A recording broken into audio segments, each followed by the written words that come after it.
নমস্কার, আমি সুলগ্না। আর আজকে আমার ভিডিওর আলোচনার বিষয় হলো, যে টপিকটি আমি বেছে নিয়েছি সেটি হলো কর্ড কাটিং। আপনাদের মধ্যে কেউ কেউ হয়তো এই ওয়ার্ডটি শুনে থাকবেন।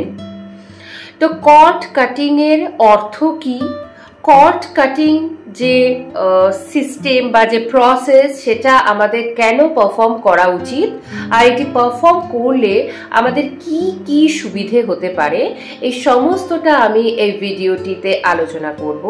তাই এই সব কিছু জানতে হলে কাইন্ডলি ভিডিওটি শেষ অবধি দেখবেন। তাহলে চলুন জেনে নিই কর্ড কাটিং কি।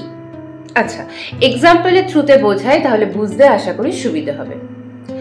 আমরা ছোট থেকে যে বড় হই, ধরুন আমি ছোটবেলার থেকে এখন এই বয়স অবধি যতটা বড় হয়েছি, আমি আমার ফ্যামিলি মেম্বার্স, আমার রিলেটিভস, আমার বন্ধু বান্ধব, আমার কলিগস, আমার হায়ার অথরিটি, জবের ক্ষেত্রে যদি বলি, বা আমার নেইবার্স, এমনিও অনেক নোন পিপল আছে যাদের সঙ্গে আমার যোগাযোগ রয়েছে।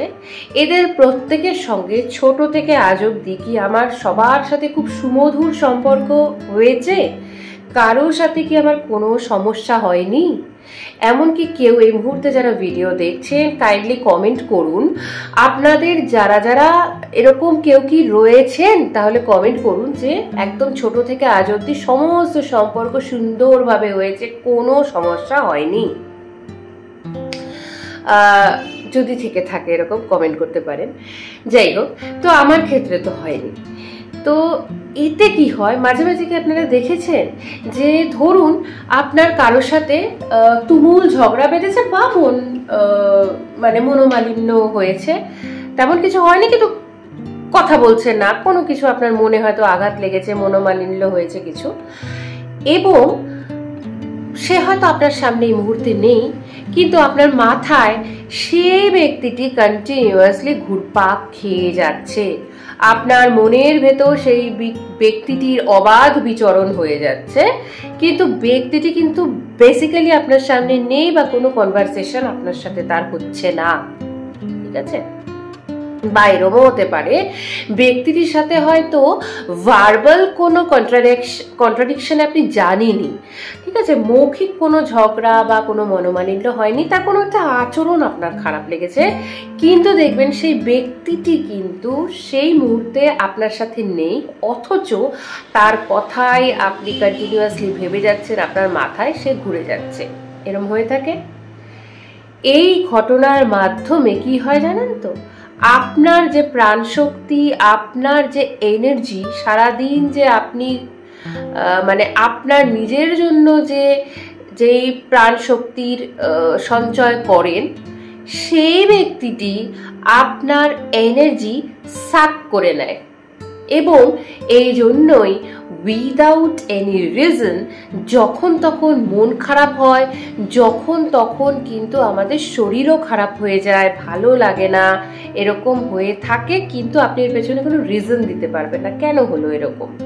ঠিক আছে, দুর্বল লাগে, এরকম হয়।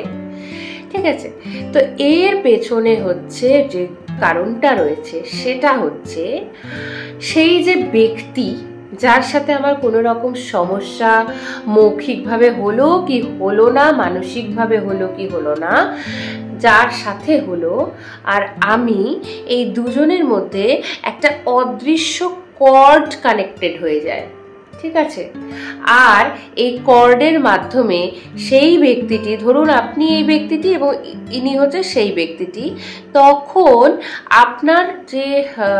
আপনার থেকে সেই ব্যক্তিটির মধ্যে যে অদৃশ্য কর্ডটা কানেক্টেড হচ্ছে, সেটা দিয়ে কন্টিনিউয়াসলি আপনার energy is getting sucked by that person only. ঠিক আছে, সেই ব্যক্তিটির মাধ্যমে আপনার যে এত কষ্ট করে, বহু কষ্টে অর্জিত সঞ্চিত যে এনার্জি রয়েছে, সেটা হচ্ছে সাকড হয়ে যায় সেই ব্যক্তিটির দ্বারা।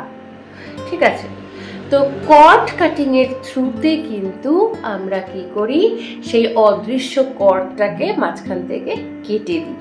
ঠিক আছে, সঙ্গে সঙ্গে এনার্জি সাকিংটা স্টপ হয়ে যায় এবং হুট করে দেখবেন আপনার তখন যারা যারা এই কর্ড কাটিংটা পারফর্ম করা হয় যাদের সাথে, ইভেন আমি নিজেও যখন করি, তখন দেন অ্যান্ড দেন হঠাৎ করে খুব ভালো লাগে, শরীর ভালো লাগে, মন ফুরফুরে লাগে, এটা হয়, এটা ফিল হয়, মনে হয় কি আমার বেশ মনটা হালকা হয়ে গেল।